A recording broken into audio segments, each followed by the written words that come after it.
Hi friends, welcome back to Faith and Arrow Homestead. My name is Jaylee and today we are going to talk about seed oils because at the time of filming this video it is February 2024 and I cut seed oils out a year ago this month. I read the book Deep Nutrition by Dr. Shanahan and I followed that up with reading and perusing Nourishing Traditions by Fallon.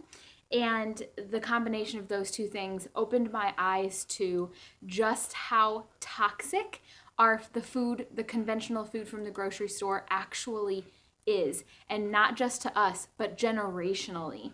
And February also makes 1 year since I stopped taking my birth control.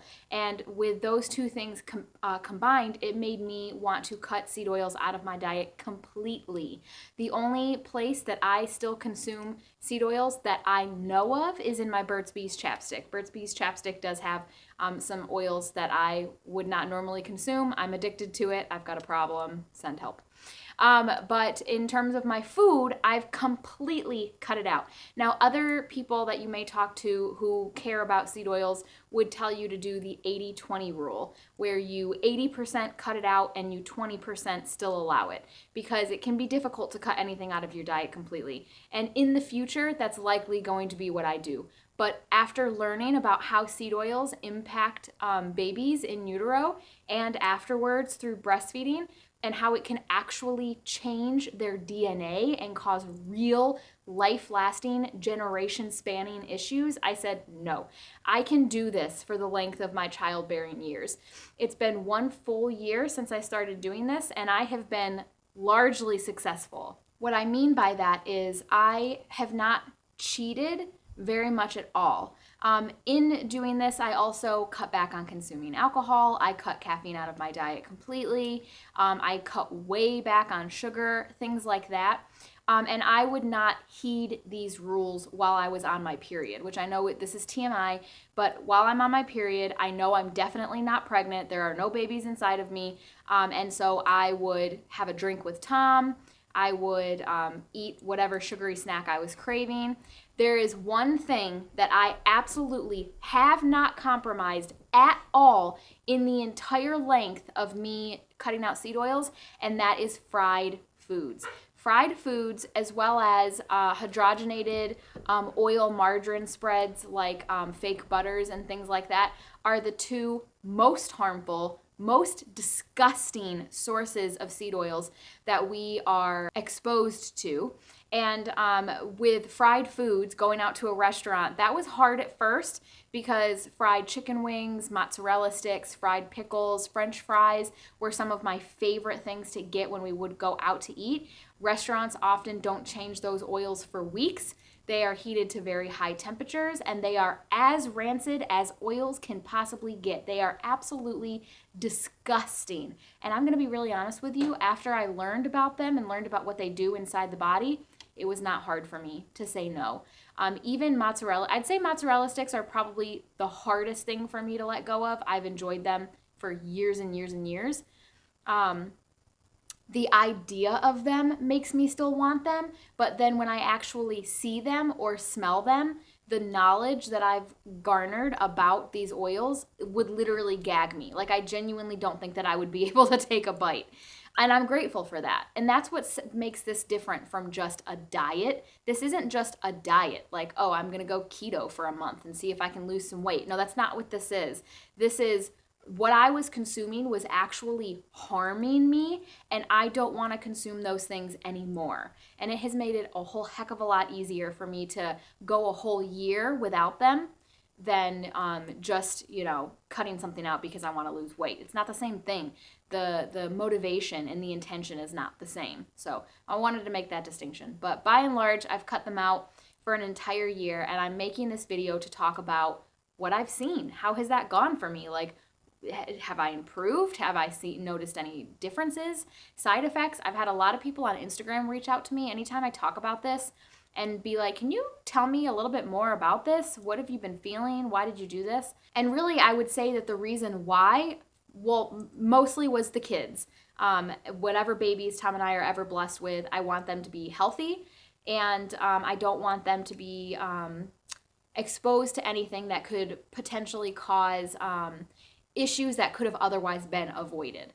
And so that's really my main motivation. But I also struggled terribly with anxiety, panic attacks, and migraines this time last year. 2023, I was on anxiety medication for a panic attack disorder, and I would have roughly 3 migraines a week. I was not thriving. I was only surviving, and I was miserable. I was very unhappy. Mind you, I paired all of this with an intentional spiritual journey as well, which I might even make its own video about because that really mattered for me in the last year as well. But for this video, I just want to talk about seed oils. And so reading Deep Nutrition by Dr.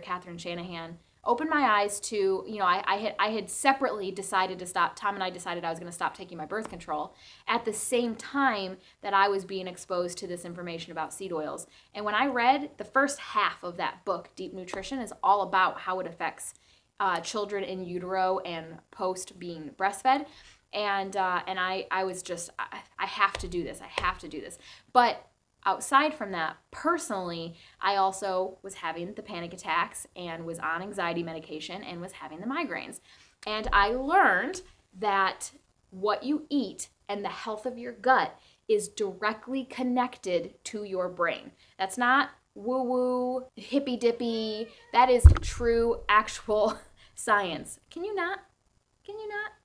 They are connected, and the health of your gut biome actually has a very large impact on your mental state and your brain and the way your brain functions. And so I thought, for both of those reasons, okay, I'm going to do this. I'm cutting out seed oils, and I cut them cold turkey in February of last year. It was quite the adjustment. And from there, that's how I got on my from scratch cooking journey. This channel already existed, and I was sharing recipes already because I've always liked to cook and bake, but they were very conventional. I have an Oreo pudding recipe at the beginning of this channel using Oreos. I haven't had an Oreo in a year. So just for an example, I already had recipes on this channel, but I started actually cooking from scratch using whole ingredients in February of last year. And wow, I think this channel is a beautiful showcase of how those skills have grown and evolved and increased and gotten better as time has gone on over this past year.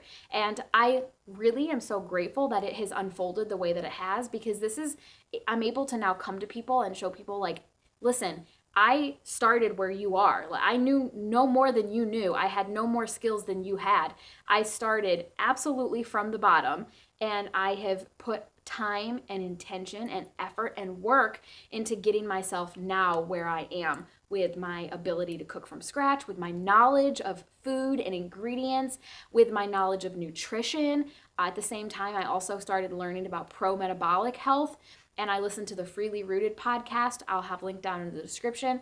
And my eyes were just open to how vitally important nutrition is, and not just for weight loss, because we are taught as a culture that weight loss is the only thing that matters. You eat to be skinny. That's it. Not true. You eat to create life, and you eat to nourish the body that God gave you so that it can function with the functions that we're meant to have as women, our feminine and our female functions, as men with your male masculine functions. We eat to support these things. It's not just about how much you weigh. And so all of this knowledge came in front of me, and I was learning so much, and I was so hungry for this knowledge, and I was reading books and listening to podcasts and listening to people on YouTube, and I was just on fire for it. And that fire has dimmed quite a bit over the course of a year, because like anything with us being human, the excitement and that newness of something wears off. But what has absolutely not worn off is my conviction and my just absolute passion for nourishing my body, for whatever children I may ever carry, and for sharing this information with you guys. So back to the migraines and the anxiety. It only took I stopped taking the anxiety medication anyway when I got off of my birth control, because I asked my doctor flat out, I said, can you guarantee me that me being on this medication, which alters the way that my synapses in my brain fire, is it going to affect the way those same synapses develop for children inside of me? She said, no, there's no way for me to tell you that that connection doesn't exist. And I said, then I don't want to take this medication while I am pregnant. And so I stopped taking it. with my doctor's guidance, slowly over time. It was hell coming off of that anxiety medication. I sit in front of the fireplace to give you guys some ambiance, and then I can't even keep the fire going. So I came off my anxiety medication, which was a struggle, at the same time that I cut out the seed oils, literally within weeks of each other. Like in the same month, I did all of this. And then the medication that I was on for the anxiety was also helping with my migraines. So I had like pretty much all of February and like half of March, I was so sick. Coming off of my anxiety medication, my body was going through the change of no longer being on birth control after being on it consistently for 13 years. And I was sick, I was dizzy, I was anxious, I was having migraines, I was throwing up. It was awful. I was so sick. And at the very same time, I'm not really eating, because when you make the decision to cut out seed oils cold turkey like I did, and you have not developed a from scratch mindset, those skills, and really just the knowledge of ingredients. Okay, so I took all of this out of my diet. What do I now replace it with? Well, that takes time to figure that out. So I was losing weight because I wasn't eating, and I was not in a healthy place with it mentally, because I'm like, oh my gosh, I was on the extreme. I was letting fear control me. I was like, these foods are killing me. If I were to get pregnant, it would harm my baby. Like, I was just freaking out. So I wasn't eating anything, and it was so messy. But by the grace of God, and through endurance and just patient continuing to learn and expanding my knowledge base, the Nourishing Traditions cookbook was a huge help. I got it under control. I was like, okay. I was making like the same 3 dinners because I felt good about them. I could control the ingredients that I was putting in them, and it felt good because I was purchasing organic from the grocery store, but I did not yet have all of my local resources like I do for milk and butter and eggs and maple syrup and all of those things. And so I was spending a lot of money trying to figure out, because I hadn't learned yet, okay, how do I do this and do it on a budget, which I am very good at now. I make very little money right now, and I am feeding Tom and I very well because I've learned how to make these things happen. So I go through this very difficult time where I'm very sick, I'm very stressed out, I'm very fearful, and slowly it starts to come together for me. And it was when I was completely off the anxiety medication, which took about a month, and then there was about a week and a half after I had taken the last pill where I was very sick, and then just like that, I was so much better, because that was also about a month and a half of me not consuming any seed oils. And when you cut out seed oils, which are in everything, in essence, you're cutting out a lot. When you can't eat Oreos, for example, you also can't eat high fructose corn syrup. You're also not eating the caramel color. You're also not eating, there are so many other things that get cut out of your diet when you don't consume seed oils anymore, because seed oils are in everything. And so my body basically just went through this giant detox of crap. And when I was on the other side of literally coming off of this anxiety medication, I went through a very real, very terrible withdrawal period where I was very sick. And when I got on the other side of that, I felt amazing, like ridiculously amazing. I had so much energy. My brain fog was totally gone. I wasn't having panic attacks anymore. My gut health, I had self-diagnosed IBS. I was going to the bathroom all the time.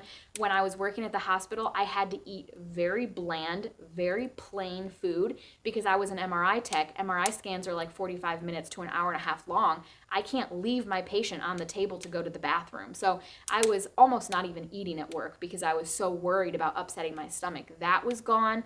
And I think the thing that just felt the best was the mental clarity. And that is exciting and also so scary, because I did not realize, this is going to sound so dramatic, but it's true to an extent. I was a zombie. I was a very easily manipulated, easily controlled, easily swayed zombie, because I had so many things happening in my body.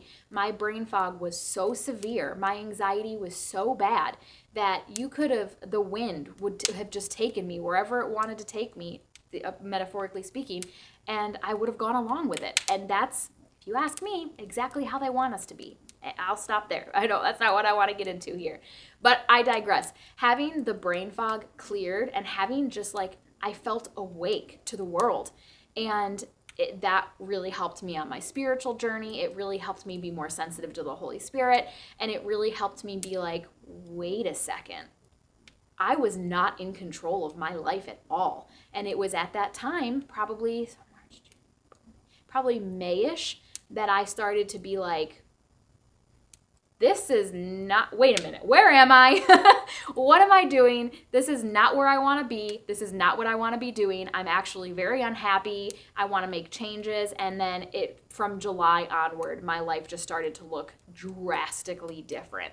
And that all happened in the course of like 6 months. It's crazy. It's actually crazy. Now, is this all because of the seed oils? No, there are many other things that played in here. I was no longer on my birth control, which affects your hormones. I was very intentionally pursuing God, and obviously that's a path all its own. So there were other things happening here outside of just the seed oils. But my point is, when you take that step to cut seed oils out of your life, it really helps you to wake up and realize, I have control here. Actually, I don't have to eat this. Actually, I don't have to buy this. Actually, I don't have to participate in this, that, or the other thing. And it really just helps you to take ownership over your life. And you can do all of these things with a clearer mind, because when your gut biome is healthy and your brain is therefore healthy. Sorry, my camera battery died, but like I was saying, when you do those things, you're better equipped to make decisions for yourself. And so 1 year post me cutting seed oils out of my diet, I am completely migraine free. In a whole year, I had 1 migraine, and it was after a heavy night of drinking. So I feel like that doesn't even count.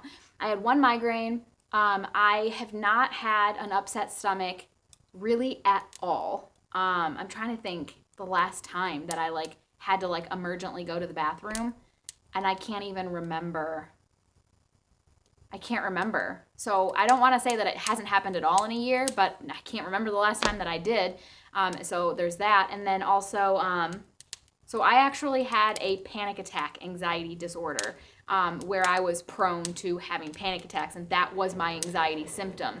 And I haven't had a panic attack since completely coming off of the anxiety medication. I had a couple panic attacks while I was coming off the anxiety medication, but I think that was a symptom of the withdrawal, so I don't know if that counts. But anyway, post that, in the year that I've been not consuming seed oils, I haven't had a single panic attack. And again, I think that this ties in spiritually, but I haven't been anxious. And before, I was very prone to crying. I would cry a lot, and I would be very up and down, and I'm not that way anymore. I'm very steady. I'm very much a reasonable person. I'm very much able to stand back and say, okay, this is fine. Like, maybe something's happening that I don't love, but it's going to be all right. I'm not going to panic. I'm not going to freak out. I'm not going to lose sleep over this, those kinds of things. I am emotionally a lot more stable since cutting seed oils out of my diet. And again, also since pursuing Jesus. There are 2 things that just to be fair, that I want to comment on in this discussion, and that is, since cutting out seed oils and eating healthy. And when I say eating healthy, I mean eating whole, nutritious foods: milk, butter, beef broth, chicken broth, grass-fed meats, eggs, those kinds of things. I've gained weight. I'm going to be honest with you. I've gained weight. I've gained probably 20 pounds since doing this. Now, if you listen to the Pro Metabolic podcast, they very much encourage you not to worry so much about weight, because as a woman especially, and a woman in your childbearing years, that's not a bad thing. And they talked a lot about how before, when they were eating conventional Western diets that weren't nourishing their bodies, they weren't very feminine looking, and in switching, they filled out their feminine curves, and that's definitely true for me. I have filled out, and I have looked a lot more womanly since making this change, and I've loved that. I have loved that. But in that, I've gained weight. I want to say that in the last month, well, since the beginning of this year, I have decided to start pursuing fitness again. I used to very much. I used to go to Orange Theory Fitness 3 to 4 times a week. I was very fit and in great shape, and I was at a low weight, but I was pairing that with very unhealthy eating. And so they say in the Pro Metabolic podcast that you want to build your nutritional stores back up again before you start working out, because working out can really stress those and deplete them. And so I took a whole year off. I didn't really work out at all this past year. I've been very focused on my business, on my pregnancy journey, on my from scratch cooking journey, and I haven't been working out at all. I haven't stepped foot in a gym in over a year. And it was just that since this new year that I've been like, I think I'm strong enough and nutritionally sound enough that I can start pursuing fitness again. And so I have been going for runs and working out in the basement with Tom and trying to slowly get myself back into that rhythm. It's only been about a month and a half, and I've already lost almost 5 pounds. So I think that I'll be able to lose this weight and get really nice and fit and healthy very quickly. But I did want to note that if you're watching this because this is something you're interested in doing or something that you've started doing, I did gain weight, and it's because I'm drinking full fat milk. I am using a lot of butter when I'm cooking. I am consuming a lot of animal products and things like that, and I'm not consuming low-calorie diet foods anymore, which may translate to weight loss, but certainly do not translate to health. So I'm okay with that. I'll trade being very healthy for being on the thicker side. I actually kind of like being on the thicker side. I really haven't minded it, if I'm being really honest with you. But I do want to be fit, and I want to be my best self, especially for my child rearing years. And so I am pursuing fitness again. So I wanted to say that. And then the other thing to mention is that I'm still on my pregnancy journey. I did this a year ago. No babies yet, but all in good timing, all in God's time. And I am going to continue to eat the way that I'm eating. And now I'm going to pair it with this new fitness journey that I'm on. And I'm just going to keep trying to be the absolute best version of myself that I can be for when that time does come. So anyway, I just wanted to kind of recap this with you guys. It's so difficult for me to have these conversations because I get so passionate about it, and I could talk about this and go on about this forever. So I know these videos do get a little long. I wish I could come to you and be like, I was struggling with A, B, and C, and this is what has been happening with A, B, and C. Great. Don't consume seed oils. Goodbye. But I just can't. It's not that simple to me. There are so many different ways to look at it and so many different ways that it has changed me and affected my life. And I just, honestly, I give all the glory to God for giving me the strength and the endurance to continue on this journey. We're now going into year 2 of no seed oils, and I can't even begin to tell you the ways that my life has changed. Is it only because of the seed oils? No, it's not. But that was the stepping stone, the first step into me really taking control of my life and saying, actually, I don't want to live like this. I want to live like this. And so let me come and encourage you that if you're feeling stuck, if you're feeling stagnant, if you're feeling sick, if you're feeling unhealthy, you can make changes, real, positive, impactful changes that can actually make a difference in your health and in your life. So if you are new to my channel and this is the first video of mine that you're seeing, welcome. We're real passionate around here, and I have a lot of content on this channel. I have a live stream that I would have already done by the time you're seeing this. This makes video number 201, and so this channel is chock full of more other health information, recipes that will help you on your scratch cooking journey if that's a journey you decide that you want to take. I have a lot of these recipes on my blog, faithandarrowhomestead.com. And I hope that you will subscribe and stick around and go on this journey with me. And I wish just the absolute best for you guys. Thank you so much for watching. I can't wait to see you in my next video. Have faith, my friends, and keep moving forward. Bye.